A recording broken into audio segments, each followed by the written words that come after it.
আপনার স্বামী যদি আপনাকে মারধর করে আর সেটা যদি আপনি মুখ বুজে সহ্য করেন, তাহলে ভুল করবেন, এর কোনো সমাধান কোনো দিন হবে না।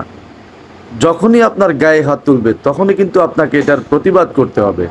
তখন যদি না পারেন, দু একদিন পরে হলেও করতে হবে। প্রয়োজনে আপনার আত্মীয় স্বজনের সহযোগিতা নিতে হবে, অথবা থানা পুলিশের সহযোগিতা নিতে হবে। তাহলে হয়তো আপনার এই সমস্যাটা ভবিষ্যতে সমাধান হয়ে যেতে পারে। জীবনে কোনো দিন হয়তো আর এই সমস্যা হবে না।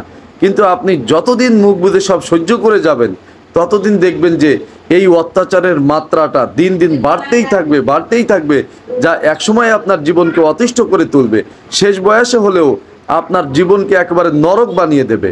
তাই যখনই অত্যাচার তখনই প্রতিবাদ, সেটা যেভাবেই হোক।